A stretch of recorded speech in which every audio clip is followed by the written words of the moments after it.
Hello everyone, welcome to the study concept. Madhya Pradesh police आरक्षक के इस प्रीवियस ईयर की पेपर एनालिसिस की सीरीज में आपका बहुत बहुत स्वागत है।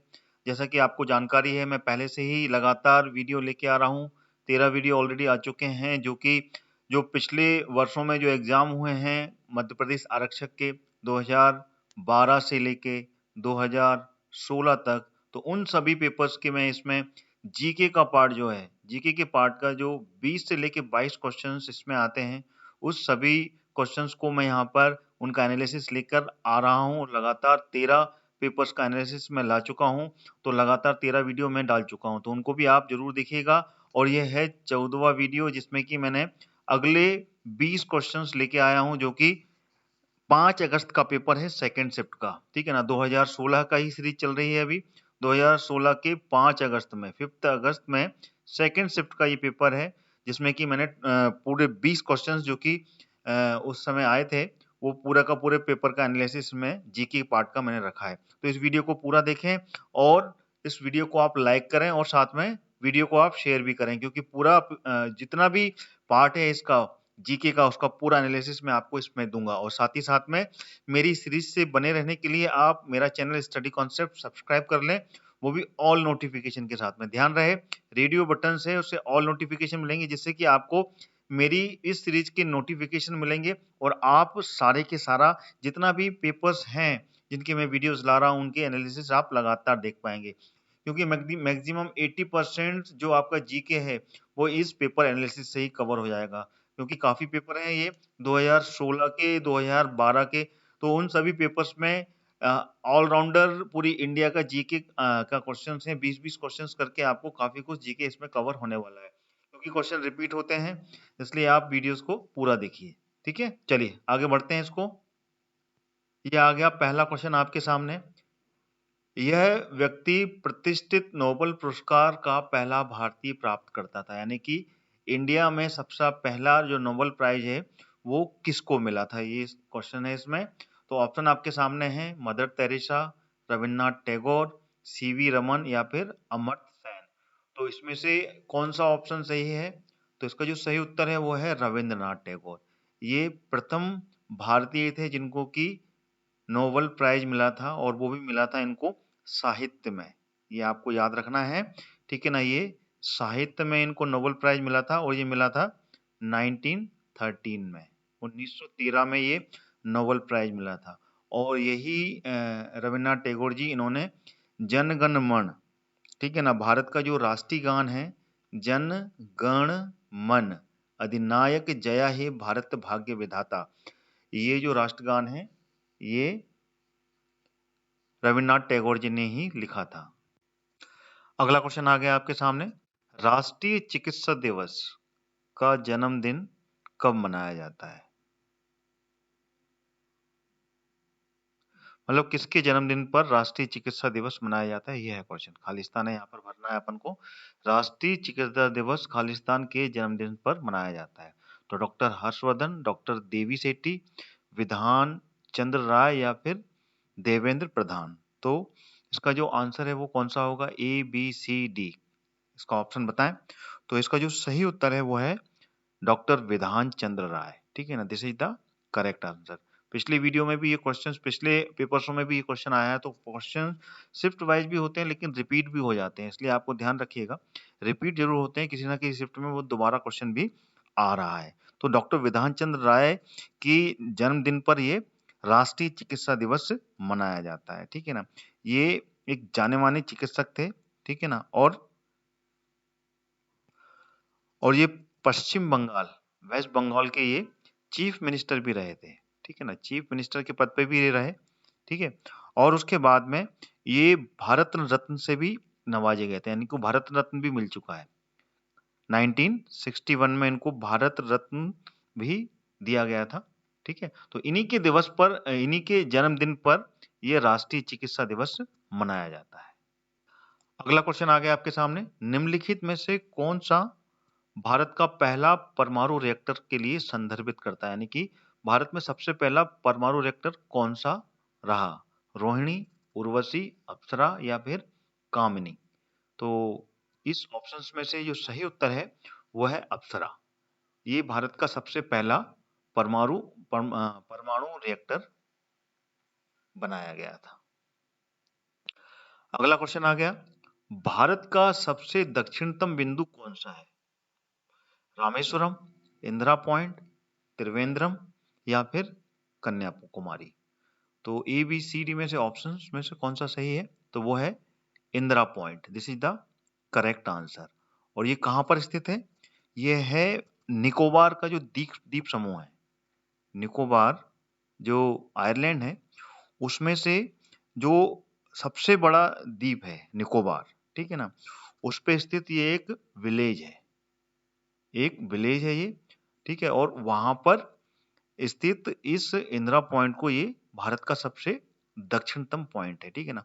और यहाँ पर एक प्रकाश स्तंभ भी लगाया गया है, ठीक है ना, जिसको कि अपन देख सकते हैं कि प्रकाश स्तंभ है, ठीक है ना। और एक गांव है ये, ठीक है, क्लियर हो गया। और भारत का ये सबसे दक्षिणतम बिंदु है, अंडमान निकोबार में निकोबार द्वीप समूह पर इंदिरा पॉइंट एक गांव है, ठीक है।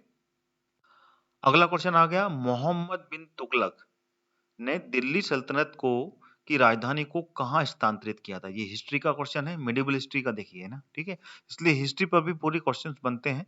आपको पूरा का पूरा इंडिया का जो हिस्ट्री है, इंडिया की पॉलिटी है, इंडिया इंडिया की ज्योग्राफी है और करंट अफेयर्स है, ये पूरे के पूरे पार्ट को आपको मध्य प्रदेश आरक्षक के 20 क्वेश्चंस के लिए तैयार करना पड़ेगा। तो ये बताइए, मोहम्मद बिन तुगलक ने दिल्ली सल्तनत की जो राजधानी है उसको कहाँ स्थानांतरित किया था? नागपुर, भोपाल, दौलताबाद या फिर राजगीर। तो इसका सही उत्तर कौन सा है? तो इसका जो सही उत्तर है वो है Daulatabad. Daulatabad is the correct answer, ठीक है ना। और ये जो मोहम्मद बिन तुगलक है, ठीक है ना, ये गयासुद्दीन के बाद में, जो गयासुद्दीन है, ठीक है ना, गयासुद्दीन के बाद में ये गद्दी पर बैठा था, ठीक है ना। और इसका जो नाम था वो था जूना खां। जूना खां इसका नाम था। फिर इसने अपना नाम बदलकर ये गद्दी पर बैठा था। इसने फिर अपना नाम मोहम्मद बिन तुगलक रखा और उसके बाद में ये गद्दी पर बैठा दिल्ली पर। देन उसके बाद में दिल्ली से इसने राजधानी देवगिरी पहुंचाई, देवगिरी पहुंचाई। और देवगिरी के बाद में इसने उसका नाम बदला था दौलताबाद, ठीक है ना। यानी कि उसका नाम जो था वो देवगिरी था, लेकिन फिर राजधानी को स्थानांतरित देवगिरी करके उसका नाम बदल दिया था दौलताबाद, ठीक है। तो ये इसका फैक्ट है। और तुगलक वंश कब आया था? इसके बारे में भी पूरी जानकारी जरूर होनी चाहिए। तुगलक वंश 1320 से लेकर 1414 तक तुगलक वंश रहा, ठीक है ना। और इससे पहले था खिलजी वंश, ठीक है ना, उसके बारे में भी जरूरी जानकारी। ये तुगलक वंश का पूरा एरा है, ठीक है ना। और तुगलक वंश का जो पहला शासक था, ठीक है, जो पहला सुल्तान था वो था गयासुद्दीन तुगलक, जो मैंने आपको बताया। उसके बाद में मोहम्मद बिन तुगलक आया था, जिसका और जो मोहम्मद बिन तुगलक का जो कार्यकाल था, जो गद्दी पे बैठा था, ये 1325 से लेकर 1351, ठीक है ना, ये इसका कार्यकाल रहा था। इस समय ये गद्दी पर बैठा था, ठीक है। और इससे पहले खिलजी वंश आया था। तो खिलजी वंश का भी कार्यकाल आपको मालूम होना चाहिए, खिलजी वंश गद्दी पर कब बैठा था? 1290 से लेके 1320, ठीक है।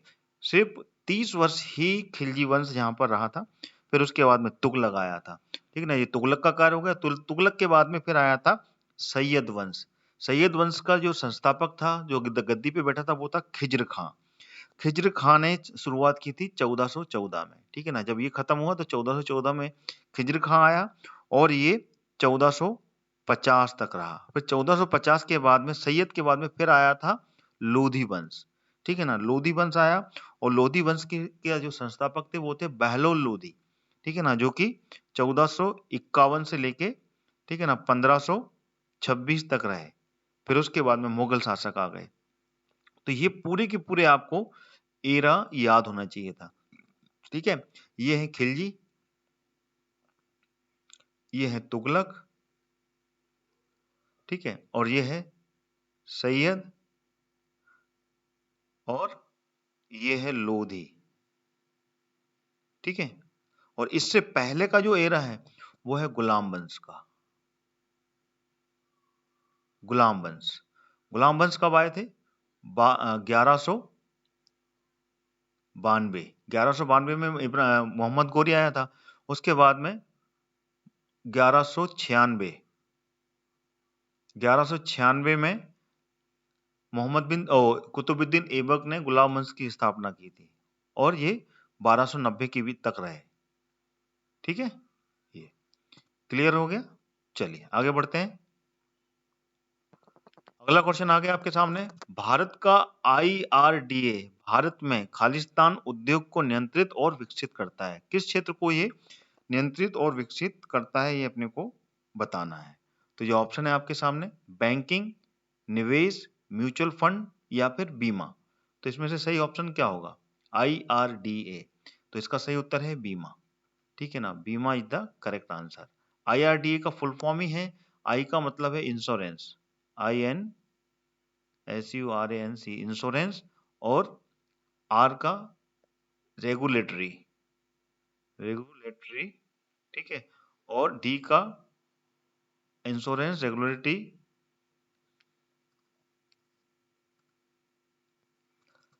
Development authority. ठीक है, तो ये पूरा का पूरा फुल फॉर्म है इसका, insurance regulatory development authority, IRDA। ठीक है, और ये बीमा जो उद्योग है, ठीक है ना, बीमा जो सेक्टर है, इंश्योरेंस सेक्टर है, उसको पूरा कंट्रोल और उसको डेवलप करता है ये। ठीक है,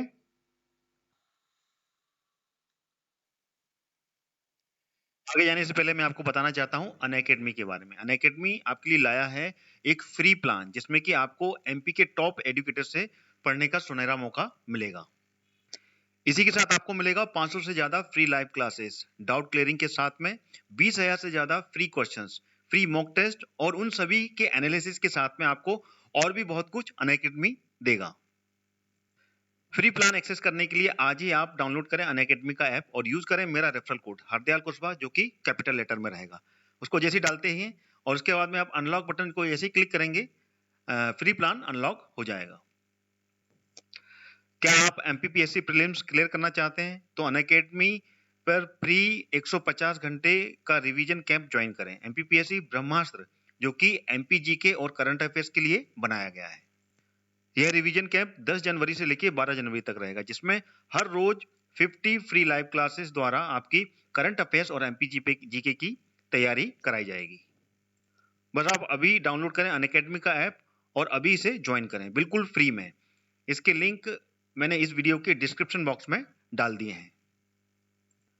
क्या आप अपनी तैयारी को मजबूत करने के लिए मॉक टेस्ट ढूंढ रहे हैं तो अनअकैडमी आपके लिए लाया है MPPSC prelims free full length test, जिसमें आपको मिलेंगे 4 लाइव मॉक टेस्ट और एक्सेस मिलेगा आपको 20+ फुल लेंथ मॉक टेस्ट का, जो कि पिछले महीने ही लाइव हुए हैं। और यही नहीं, लाइव मॉक टेस्ट में टॉप 3 रैंकर्स को मिलेगा अनअकैडमी का 1 मंथ का फ्री सब्सक्रिप्शन प्लान। तो आज ही अपनी जीत की तैयारी दर्ज करें अनअकैडमी के साथ। आइए अब जान लेते हैं अनअकैडमी के प्लस बैचेस के बारे में, जो आपकी हर जरूरत के हिसाब से परफेक्ट हैं। जी हाँ, अब अनअकैडमी के साथ आप अपने प्रिपरेशन के अनुसार बैचेस ज्वाइन कर सकते हैं। आप अपनी MPPSC प्रीलिम्स 2020 की सिलेक्शन को पक्की कर सकते हैं। ये सारे बैचेस बहुत जल्दी शुरू होने वाले हैं और आप अपनी प्रिपरेशंस में जहां पर भी हैं वहां से आप अपनी बहुत सी मदद करने वाले हैं। तो आइए जानते हैं इन सभी कोर्सेज के बारे में। जो भी प्रीलिम्स 2020 क्लियर करना चाहते हैं ध्यान से सुने।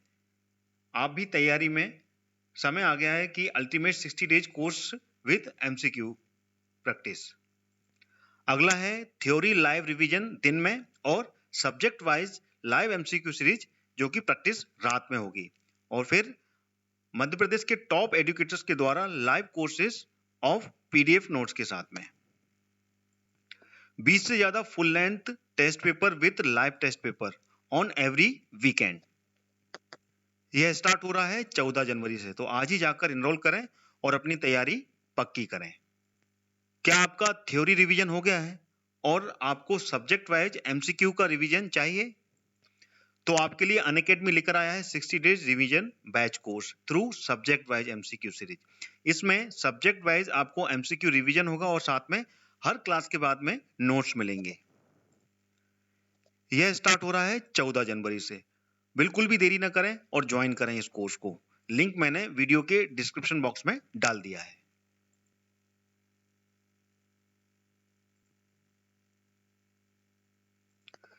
क्या आप एमपीपीएससी की तैयारी शुरू कर रहे हैं और डेडिकेटेड गाइडलाइंस चाहते हैं, तो मैं आपको फाउंडेशन बैच फॉर एमपीपीएससी और मेंस के लिए रिकमेंड करना चाहूंगा, जो कि स्टार्ट हो रहा है 12 जनवरी को। ये 10 मंथ का कोर्स है। इसमें आपको मिलेगी live classes with top educators, PDF revision notes और वीकली मेगा क्यूज। इस कोर्स का लिंक भी मैंने वीडियो के डिस्क्रिप्शन बॉक्स में डाल दिया है। आप अपने सपनों को साकार करें अनअकैडमी के साथ में। क्या आप अपना रिवीजन स्वयं कर रहे हैं, तो ज्वाइन करें रिवीजन बैच, जिसमें कि आप अपने हिसाब से अपना रिकॉर्डेड बैच का रिवीजन ज्वाइन कर सकते हैं। संपूर्ण ज्ञान में आपको रिकॉर्डेड रिवीजन सेशन मिलेंगे, जिन्हें आप अपने पेज के हिसाब से पढ़ सकते हैं विथ डाउट क्लियरिंग। और संकल्प बैच में आपको मिलेगा डेडिकेटेड डाउट क्लियरिंग। आपके रिवीजन को बूस्ट करने के लिए revision is very important part, इसलिए आज ही आप इस बैच को ज्वाइन कीजिए। और वैसे दोनों ही जो बैचेज हैं वो एक ही सब्सक्रिप्शन वैल्यू में आप पा सकते हैं। एक बार सब्सक्रिप्शन लेकर आप आपको अनलिमिटेड बैचेज का एक्सेस मिल जाता है। जिन लोगों ने एमपीपीएससी प्रीलिम्स क्लियर कर लिया है, उन सभी विद्यार्थियों को मेरी तरफ से बहुत बहुत बधाई। अब आप अपने मेंस की तैयारी में बिल्कुल भी चूक ना करें। आप लोगों को अनअकैडमी लेकर आया है आप सभी के लिए स्वप्न पूर्ति बैच, जिसमें आपको 35 दिनों में एमपीपीएससी मेंस की कंप्लीट प्रिपरेशन कराई जाएगी विद डेडिकेटेड आंसर राइटिंग और प्रैक्टिस के साथ में। तो आज ही अपनी सफलता की सीढ़ी को एक और पायदान आगे बढ़ाएं और अनअकैडमी के साथ में जुड़ें। आइए अब जान लेते हैं अनअकैडमी के सब्सक्रिप्शन के बारे में। ठीक है ना, बस आपको क्या करना है, प्लेलिस्ट स्टोर पर जाना है और अनअकैडमी का लर्निंग ऐप मोबाइल पर स्टोर करना है। उसके बाद में एमपीपीएससी और व्यापम सेलेक्ट करने के बाद में प्लस कोर्सेज में जाकर मनचाहे कोर्स को इनरोल करना है। और उसके बाद में जो सब्सक्रिप्शन बॉक्स में जो सब्सक्रिप्शन का बटन दिया हुआ है, गेट सब्सक्रिप्शन का, उसको क्लिक करना है। इसके बाद आपको सब्सक्रिप्शन की जो कीमत है उसमें डिस्काउंट पाने के लिए मेरा रेफरल कोड, जो कि कैपिटल लेटर में हरदयाल कुशवाहा आपको दिख रहा है, उसको आपको एंटर करना है। रेफरल कोड एंटर करते ही आपको सीधे 10% की जो भी कीमत है, उसमें जो फीस है उसमें कम होती हुई नजर आएगी। तो जल्दी ही इन कोर्सेज को देखें और अपने एग्जाम्स की तैयारी के लिए बेस्ट कोर्स चूज करें और मेरा रेफरल कोड इस्तेमाल करते हुए डिस्काउंट के साथ में अनअकैडमी के साथ में पढ़ना चालू करें। तो देर किस बात की है, आज ही अनअकैडमी का लर्निंग ऐप डाउनलोड कीजिए और एमपीपीएससी और व्यापम को क्रैक करने के लिए तैयार हो जाइए। Let's crack it. अगला क्वेश्चन आ गया आपके सामने। भारत के एकमात्र राष्ट्रपति जिनका कार्यकाल 2 अवधि का था, यानी कि 2 बार वो राष्ट्रपति बने, तो कौन थे वो? एपीजे अब्दुल कलाम, एस राधाकृष्णन, प्रणब मुखर्जी या फिर राजेंद्र प्रसाद? तो इसका जो सही उत्तर है कौन सा है एबीसीडी में, तो उसका आंसर है डी, डॉक्टर राजेंद्र प्रसाद। ये भारत के एकमात्र राष्ट्रपति हैं जिनका कार्यकाल 2 बार रहा। ठीक है ना, और ये भारत के पहले राष्ट्रपति हैं जो कि लगातार 2 बार राष्ट्रपति बने, जिनका कार्यकाल था 1952 से लेके, ठीक है ना, 1952 से लेके 1962, तो यानी कि 2 बार ये लगातार राष्ट्रपति रहे। और ये संविधान सभा, ये भी बहुत इंपॉर्टेंट है, संविधान सभा के ये अध्यक्ष भी थे। जो संविधान बनाया गया था, ठीक है ना, उसके ये अध्यक्ष भी रहे। ठीक है, ये भी आपको बहुत अच्छे तरीके से क्लियर होना चाहिए। ठीक है, संविधान सभा के ये अध्यक्छ रहे। और संविधान कब बन के तैयार हुआ था? ये तैयार हुआ था 26 नवंबर 1949 को ये बनकर तैयार हो गया था और लागू हुआ था ये 26 जनवरी को, 26 जनवरी 1950 को। ठीक है, और ये संविधान सभा के अध्यक्ष थे। और प्रारूप समिति के जो अध्यक्ष थे वो थे भीमराव अंबेडकर जी, जिन्होंने कि संविधान का पूरा प्रारूप बनाया था, कौन कौन से नियम आना चाहिए, कौन सा अनुच्छेद आना चाहिए, कौन से आर्टिकल आना चाहिए। तो संविधान का प्रारूप बनाने की समिति के अध्यक्ष थे, वो थे भीमराव अंबेडकर जी।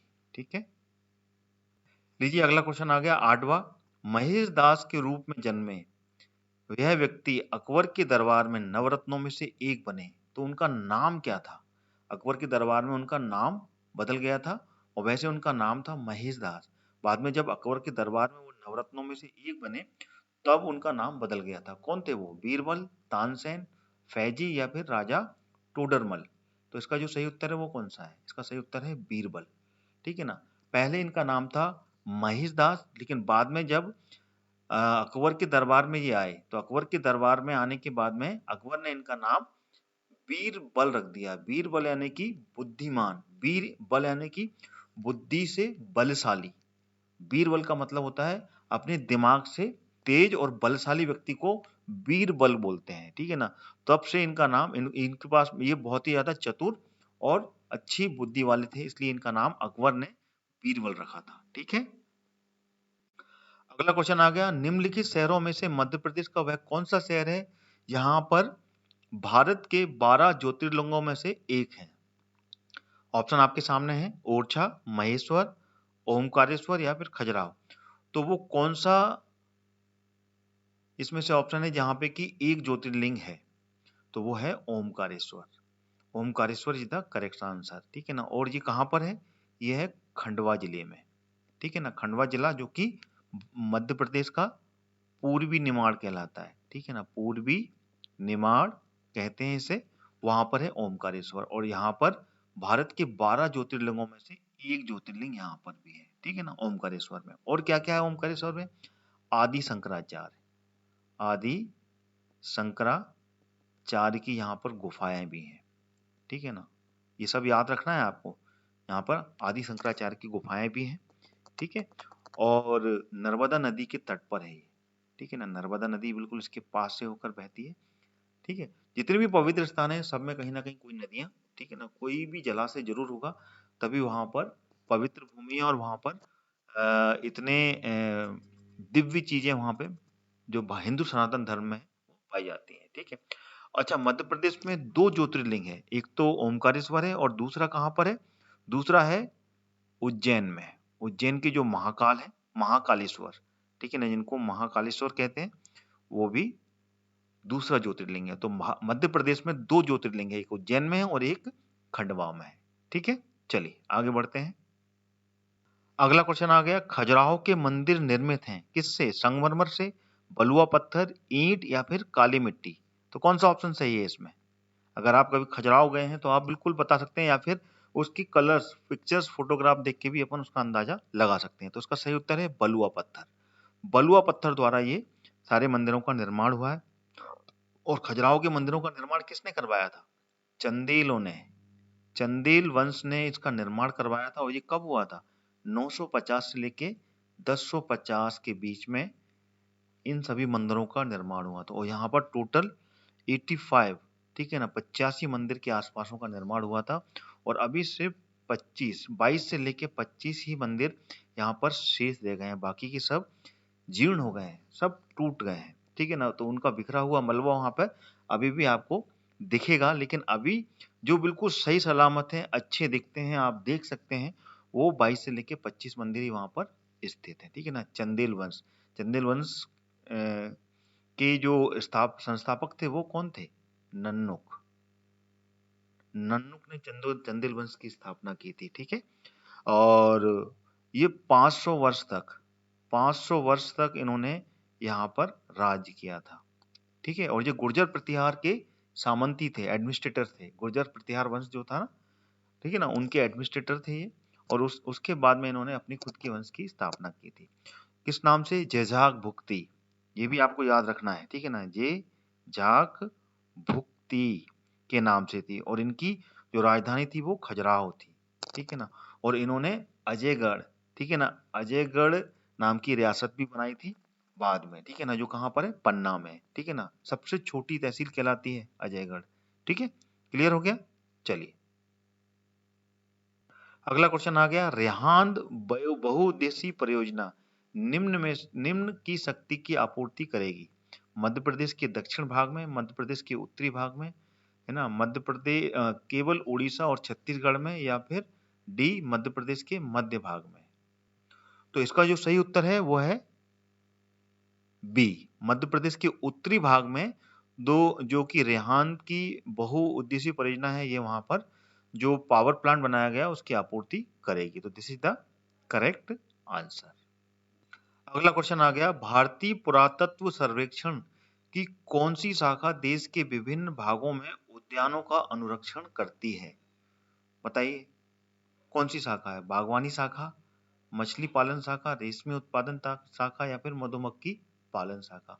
ऑप्शन ही और क्वेश्चंस के क्वेश्चन में जो लिखा हुआ है उससे आप आराम से इसका टिक कर सकते हैं। तो देखिए उद्यान, और उद्यान क्या होते हैं? उद्यान को बाग भी कहते हैं। तो इसकी जो शाखा है वो बागवानी शाखा है। तो इसकी बागवानी शाखा इसका अनुरक्षण करती है। ठीक है, वीडियो अगर आपको अच्छा लग रहा है तो वीडियो को आप लाइक जरूर करें और साथ में वीडियो को शेयर भी करें, जिससे कि अन्य जो परीक्षार्थी हैं जो कि कांस्टेबल की तैयारी कर रहे हैं वो भी मेरे इस वीडियो को देखकर मध्य प्रदेश और आरक्षक में आने वाले जो क्वेश्चंस हैं उसके बारे में पूरा समझ सकें और उसकी तैयारी कर पाएं। और लगातार देखने के लिए मेरे स्टडी कॉन्सेप्ट चैनल को जरूर सब्सक्राइब कर लें ऑल नोटिफिकेशन के साथ में। ठीक है, अगला क्वेश्चन आ गया, मंगेतश्वर मंदिर कहाँ पर स्थित है? खजुराहो में, चंदेरी में, सिवनी में या फिर अमरकंटक में? तो इसका आंसर क्या है? इसका आंसर है खजुराहो। खजुराहो में स्थित है ये मंगेतश्वर मंदिर। ठीक है, this is the correct answer. अगला क्वेश्चन है, भारत के सभी बंदरगाहों का 48% कुल यातायात के बंदरगाह पर दर्ज किया गया। तो कौन सा बंदरगाह है यहाँ पे कि 48% का जो ट्रैफिक है वो दर्ज हुआ है? गुजरात के, आंध्र प्रदेश, महाराष्ट्र या फिर कर्नाटक? तो कौन सा बंदरगाह इसमें? 2016 का क्वेश्चन है, तो ये उस समय क्या पूरा का पूरा डेटा है। ध्यान रखिएगा 2016 में आरक्षक का एग्जाम हुआ था, तो उससे पहले का ये डेटा है। तो इसको आप करंट के डेटा से कैलकुलेट नहीं कर सकते। पुराने पेपर्स मैंने यहाँ पे एनालिसिस कर रहा हूँ, तो उस समय का जो डेटा है, उस समय जो दर्ज किया गया था रिकॉर्ड 48% का ट्रैफिक, वो किया गया था गुजरात में। तो this is the correct answer उस समय का। ठीक है ना, उस समय 48% का जो ट्रैफिक था वो गुजरात के बंदरगाहों पर दर्ज किया गया था। अगला क्वेश्चन, संविधान सभा के लिए संवैधानिक सलाहकार कौन थे? देखिए अभी मैंने आपको संविधान सभा के बारे में पिछले क्वेश्चन में बताया ना आपको, तो ये क्वेश्चन आ गया आपके सामने, संविधान के लिए संवैधानिक सलाहकार कौन था? ठीक है ना, इनमें से बताना है आपको, अंबेडकर, डॉक्टर राजेंद्र प्रसाद, जवाहरलाल नेहरू या फिर BN राव? तो इसका सही उत्तर कौन सा है? तो इसका सही उत्तर है BN राव। ये संवैधानिक सलाहकार थे संविधान सभा में। जब संविधान बनाया जा रहा था तो उस समय जो संविधान की जो भी परिस्थितियां होती थी उसमें ये अपनी एडवाइस देते थे संविधान की संविधान सभा में। ठीक है, और अंबेडकर जो थे ये प्रारूप समिति के, ठीक है ना, प्रारूप जो समिति थी, ठीक है ना, उसके ये अध्यक्ष थे। ठीक है ना, राजेंद्र प्रसाद ये संविधान सभा के अध्यक्ष थे, जो संविधान सभा है, ठीक है ना, उसके अध्यक्ष थे ये। ठीक है ना, और जवाहरलाल नेहरू ये थे संघीय संविधान समिति के अध्यक्ष थे ये। ठीक है ना, संघीय संविधान समिति के अध्यक्ष थे। तो ये सभी का कहीं ना कहीं पे संविधान सभा में एक रोल था। ठीक है, क्लियर हो गया आपको? ये कभी ना कभी क्वेश्चंस बनते हैं तो आपको ये सभी इस तरीके से याद रखना पड़ेगा। ठीक है ना, संविधान कब बना था ये मैंने पिछले क्वेश्चन में बताया। संविधान बना था, बनकर तैयार हो गया था, उसका प्रारूप वो हो गया था 26 नवंबर 1949 को, और 26 जनवरी 1950 को ये लागू हो गया था। इसी दिन अपन संविधान दिवस बनाते हैं, गणतंत्र पर्व, गणतंत्र दिवस 26 जनवरी, रिपब्लिक डे बोलते हैं जिसको। ठीक है ना, वो इसीलिए मनाते हैं क्योंकि उस दिन हमारा संविधान बनकर तैयार हो गया था। देश को चलाने के लिए जिस नियम की आवश्यकता थी वो नियम हमने बना लिए थे और बनाकर लागू कर दिए थे, इसलिए हम उसको सेलिब्रेट करते हैं। अगला क्वेश्चन आ गया, निम्न में से कौन सा भारतीय संसद प्रणाली के संदर्भ में सबसे कम श्रेणी का सामान होता है? बताएं। सबसे कम श्रेणी का सम्मान होता है, ये सम्मान है, सम्मान। ठीक है, स्वतंत्र प्रभार के साथ राज्य मंत्री, उप मंत्री या फिर मंत्रिमंडल के सदस्य? तो इसका आंसर कौन सा सही होगा 16वीं का, ये आपको बताना है। तो इसमें जो आंसर है वो है उपमंत्री। ठीक है ना, उपमंत्री इज द करेक्ट आंसर। अगला क्वेश्चन आ गया आपके सामने, राष्ट्रमंडल जिम्नास्टिक में पदक जीतने वाली पहली भारतीय महिला कौन है? ठीक है ना, कौन थी जिन्होंने की सबसे पहले जिम्नास्टिक में राष्ट्रमंडल के खेलों में पदक जीता था? दीपिका कुमारी, ज्वाला गुट्टा, पीवी संधू या फिर दीपा कर्माकर? ये जिम्नास्टिक में पूछा है, जो कि राष्ट्रमंडल खेल में इन्होंने पदक जीता था। तो इसका जो सही उत्तर है वो कौन सा होगा? तो वो है दीपा कर्माकर, जो अभी अभी हाल में जो राष्ट्रीय मंडल खेल हुए थे लेटेस्ट में, उसमें इन्होंने ये पदक जीता था। ठीक है ना, तो this is the correct answer. ठीक है, अगला क्वेश्चन है, मध्य प्रदेश राज्य की पहली निजी क्षेत्र की जो जल विद्युत परियोजना है वो कौन सी है? पेंच जल विद्युत परियोजना, राजघाट, महेश्वर या फिर वीरसिंहपुर जल विद्युत परियोजना? तो पहली मध्य प्रदेश में सबसे पहले खोली गई जो निजी क्षेत्र की यानी कि प्राइवेट ऑर्गेनाइजेशन ने जिस जल विद्युत परियोजना में अपना पैसा लगाकर उसको शुरू किया था वो कौन सी है? तो वो है महेश्वर। महेश्वर जल विद्युत परियोजना, जो कि मध्य प्रदेश की पहली निजी विद्युत परियोजना थी। ठीक है, और महेश्वर कहाँ पर है? ये है खरगोन पर। ठीक है ना, ये खरगोन में है। ठीक है, और खरगोन में ये जो परियोजना है ये नर्मदा नदी के ऊपर है। ठीक है ना, नर्मदा जो नदी है उसके ऊपर ये परियोजना संचालित की जा रही है। अगला क्वेश्चन, भारतीय राष्ट्रीय कांग्रेस के किस अधिवेशन में पूर्ण स्वराज घोषित करने का फैसला लिया गया था? लाहौर अधिवेशन, सूरत अधिवेशन, मद्रास अधिवेशन या फिर हरिपुर अधिवेशन? तो कौन सा आंसर इसका सही है ये आपको बताना है भारतीय राष्ट्रीय कांग्रेस में। ठीक है, तो इसका जो सही उत्तर है वो है लाहौर अधिवेशन। ठीक है ना, जो पूर्ण स्वराज की घोषणा की गई थी वो लाहौर अधिवेशन में इसकी घोषणा की गई थी। और ये लाहौर अधिवेशन कब हुआ था? ये हुआ था 31 दिसंबर 1929 को ये अधिवेशन लाहौर में कंडक्ट हुआ था, जो कि भारतीय राष्ट्रीय कांग्रेस ने किया था। और इस अधिवेशन में पूर्ण स्वराज की का फैसला किया गया था, और इस अधिवेशन की अध्यक्षता पंडित जवाहरलाल नेहरू जी ने की थी। ठीक है ना, जो भारत के पहले प्रधानमंत्री थे जवाहरलाल नेहरू। ठीक है ना, उन्होंने इसकी इसकी अध्यक्षता की थी। ठीक है, जवाहरलाल नेहरू ने।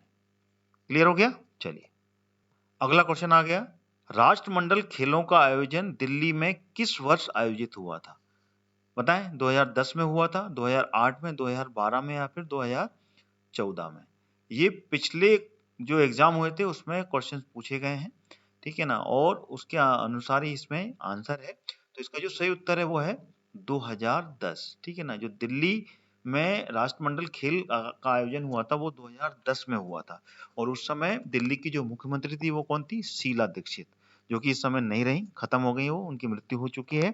अभी अभी उनका पिछले वर्ष ही उनका स्वर्गवास हुआ। और ये जो राष्ट्रमंडल खेल हुए थे ये कब हुए थे? ये हुए थे 3 अक्टूबर 2010 से शुरुआत हुई थी इसकी। ठीक है ना, और 14 अक्टूबर 2010 तक चले थे ये। ठीक है, तो इस कार्यकाल में ये दिल्ली में राष्ट्रमंडल खेलों का आयोजन किया गया था। ठीक है,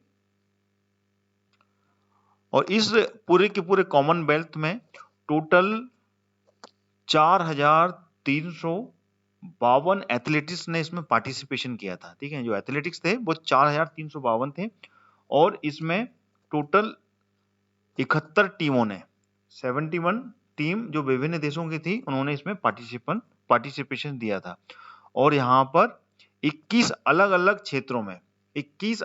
क्षेत्रों में ठीक है ना 272 इवेंट हुए थे। 272 इसमें इवेंट्स ऑर्गेनाइज किए गए थे। ठीक है, तो ये थे पूरे के पूरे क्वेश्चंस प्रीवियस ईयर के एग्जाम्स के, जो कि मैंने आपके सामने रखे। 2016 का ये पेपर था, और ये था 5 अगस्त का पेपर, जो कि सेकंड शिफ्ट का था। ठीक है ना, 5 अगस्त का सेकंड शिफ्ट का पेपर मैंने आपको रखा, पूरे 20 क्वेश्चन रखे। कैसा लगा आपको वीडियो? कमेंट करके जरूर बताएं, और वीडियो को लाइक करते हुए चलें, और साथ में इस वीडियो को शेयर भी करें, जिससे कि अन्य परीक्षार्थी जो कि आरक्षक के एग्जाम की तैयारी कर रहे हैं वो भी इस वीडियो को पूरा देखें और लगातार मेरे इन सभी वीडियोस को देखने के लिए आप मेरे इस चैनल को सब्सक्राइब कर लें, स्टडी कॉन्सेप्ट को, वो भी ऑल नोटिफिकेशन के साथ में, जिससे कि आपको आरक्षक के एग्जाम्स के साथ-साथ अन्य जो भी मैं वीडियोस मैं बना रहा हूँ एमपीपीएससी पर, जो कि नवीन पाठ्यक्रम पर आधारित है पूरे टॉपिक, उस पर भी वीडियोस बन रहे हैं। उसके हर टॉपिक पर आपको एक्सप्लेनेशन मिल जाएगा हर वीडियोस पर, और साथ ही साथ में आपको मिल रहे हैं मध्य प्रदेश जीके के 10,000 से अधिक क्वेश्चंस की एमसीक्यूज लगातार, जिसमें कि मैं 25 क्वेश्चंस का पूरा एनालिसिस लेके आ रहा हूँ। तो बहुत ही डीप में वो भी एक एमसीक्यू सीरीज चल रही है। तो आप लगातार मेरे स्टडी कॉन्सेप्ट चैनल से जुड़े रहिए, इसको सब्सक्राइब जरूर कर लें। जितने भी परीक्षार्थी मेरे इस वीडियो को देख रहे हैं, तो इसी के साथ में मैं अपना ये वीडियो समाप्त करता हूँ। अगला वीडियो मध्य प्रदेश आरक्षक के अगले पेपर पर लेकर फिर हाजिर होऊंगा कल। तब तक के लिए जय हिंद, जय भारत।